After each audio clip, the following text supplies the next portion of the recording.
अस्सलामु अलैकुम वरहमतुल्लाहि वबरकातुह। अल्हम्दुलिल्लाह वस्सलातु वस्सलामु अला रसूलिल्लाह अम्मा बाद। मेरे प्रिय साथियों, जैसा कि मैंने अपने पिछले दर्स में बताया कि नमाज ये सबसे महत्वपूर्ण इबादत है, सबसे ख़ास उपासना है और क़यामत के दिन अल्लाह ताला सबसे पहले इसी के बारे में पूछताछ करेगा। कोई आदमी अगर नमाज में सफल हो गया, कामयाब हो गया, अल्हम्दुलिल्लाह उसकी नमाज पूर्ण थी, तो वो बाकी और कामों में, बाकी और प्रश्न उसके लिए, बाकी और सवालात उसके लिए आसान हो जाएंगे।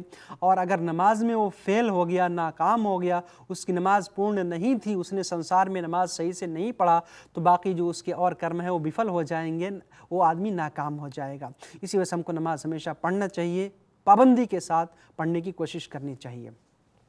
आज हम ये जानेंगे कि नमाज़ पढ़ने से पहले नमाज की कुछ शराइत हैं, इसकी कुछ शर्तें हैं, इसके बारे में आज हम जानकारी हासिल करेंगे इंशाअल्लाह। इसमें सबसे पहले ये है कि आदमी पवित्र हो, छोटी और बड़ी दोनों अपवित्रता से आदमी पवित्र हो, छोटी और बड़ी नापाकी को दूर कर ले। बड़ी नापाकी है तो स्नान करना पड़ेगा, जैसे स्त्री संभोग किया, वीर्य निकल गया है, दूसरी बातें हैं। और अगर छोटी नापाकी हुई, पेशाब पाखाना किया, हवा खारिज हुआ, तो उसके लिए वज़ू करना है। वज़ू करेगा, अपने पूरे शरीर को, अपने पूरे बदन को अच्छे तरीके से पाक और साफ़ करेगा, पहली शर्त। दूसरे नंबर पे उसको अपने कपड़े को भी पाक और साफ़ रखना ज़रूरी है। कपड़ा भी पाक और साफ़ हो, शरीर बदन भी पाक और साफ़ हो, और फिर इसी तरीके से जो जगह जहाँ पे वो नमाज़ पढ़ रहा है उस जगह का भी पाक और साफ़ होना ज़रूरी है। और फिर उसके बाद जब आदमी नमाज़ पढ़े तो एक शर्त ये भी है कि उसका मुँह क़िबला की तरफ हो, क़िबले की दिशा में अपने चेहरे को करके खड़ा होना ये अनिवार्य है।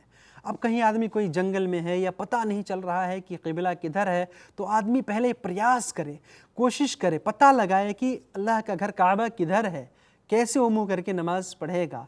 ये बहुत ही अहम चीज़ है मेरे भाइयों, ये अल्लाह की एक बहुत बड़ी कुदरत है, शक्ति है कि हम देखें अल्लाह का पवित्र घर काबा जो काले रंग का मक्का के अंदर है, सारी दुनिया से लोग उसी की तरफ मुँह करके नमाज़ पढ़ते हैं, चाहे वो अमेरिका का हो, कहीं का हो, इंडिया का हो, पाकिस्तान, जो सारे लोग उसी की तरफ काबा के चारों ओर खड़े होकर के लोग नमाज़ पढ़ते हैं।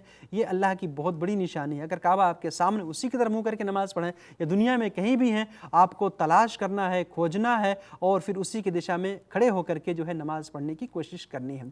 और अगर नहीं पता चल रहा है, फिर आदमी नियत करके जो है वो नमाज़ शुरू कर दें, इंशाअल्लाह उसकी नमाज़ जो है सही और दुरुस्त हो जाएगी।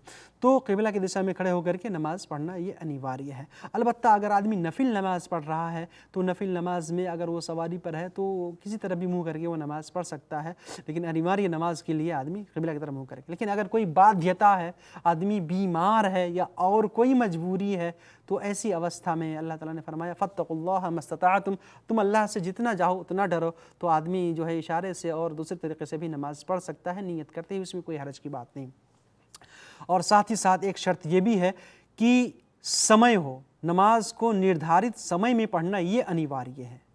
समय से पहले कोई आदमी नमाज़ पढ़ेगा, उसकी नमाज भी सही नहीं होगी, समय गुज़र गया, उसकी नमाज भी नहीं होगी। अल्लाह ताला इरशाद फरमाता है इन्नस्सलात कानत अलल मुमिनीन किताबम मौक़ूता, अर्थात ये नमाज मुसलमानों के ऊपर, मुमिनों के ऊपर निर्धारित समय में अनिवार्य किया गया है। इसी वजह से समय हो जाने के बाद उसमें विलम्ब करना, बग़ैर ज़रूरत उसमें देरी करना, ये जायज़ और दुरुस्त नहीं है। इसी तरीक़े से समय से पहले नमाज़ पढ़ना ये भी जायज़ नहीं है।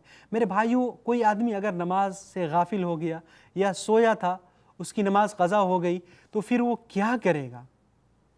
अल्लाह के रसूल सल्लल्लाहु अलैहि वसल्लम ने बयान फरमाया मन नसिया सलातन औ नामा अन्हा फ़कफ़ारतुहा अन युसल्लिहा इज़ा ज़करहा, अर्थात कोई आदमी सो गया या भूल गया, किसी और काम में बहुत व्यस्त था। हर संभव तो हमें नमाज नहीं छोड़ना चाहिए, लेकिन अगर आदमी व्यस्त था, किसी काम में नहीं पढ़ सका नमाज, तो जब उसे याद आए, जब उसे फुर्सत मिले, फ़ौरन वो नमाज़ पढ़ ले। किसी ने फजर की नमाज़ छोड़ दी तो अब वो ज़ोहर का इंतज़ार ना करे कि ज़ोहर में क़ज़ा कर लूँगा, नहीं, जैसे ही सो करके उठा फ़ौरन वज़ू करे और नमाज़ पढ़ ले, क्योंकि देरी नहीं करनी चाहिए। पता नहीं उसको देर हो जाए और फिर उसकी मृत्यु हो जाए तो फिर वो नाकाम हो जाएगा। इसी वजह से मेरे भाइयों, हमको नमाज में देरी नहीं करनी चाहिए।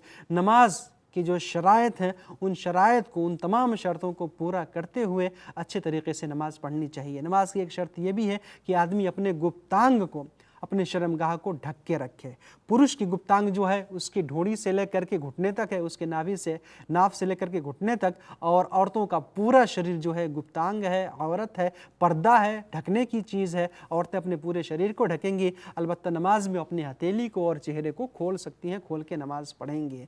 और बेहतर और उत्तम ये है कि आदमी जो है अच्छे तरीके से अच्छा लिबास पहने। अल्लाह ताला फरमाता है, या बनी आदम खुज़ू ज़ीनतकुम इंद कुल्ली मस्जिद, ऐ आदम अलैहिस्सलाम के संतान, तुम हर नमाज के लिए ज़ीनत अख्तियार करो, बनाओ, सिंगार करो, फिर जो है नमाज पढ़ने की कोशिश करो। इसी वजह से जो है हम अच्छा से अच्छा कपड़ा पहन के नमाज पढ़ने के लिए जाएं, क्योंकि हम जब नमाज पढ़ने जाते हैं तो अल्लाह के दरबार में होते हैं, अल्लाह के यहाँ उपस्थित होते हैं। तो अल्लाह के दरबार में जाने के लिए हमें अच्छा से अच्छा कपड़ा पहनना चाहिए और अच्छे तरीके से नमाज में खड़े होकर के अल्लाह की इबादत करनी चाहिए। अल्लाह ताला हम सबको सच्चे मन से नमाज पढ़ने की तौफीक अता फ़रमाए। आमीन। वस्सलामु अलैकुम व रहमतुल्लाहि व बरकातुहू।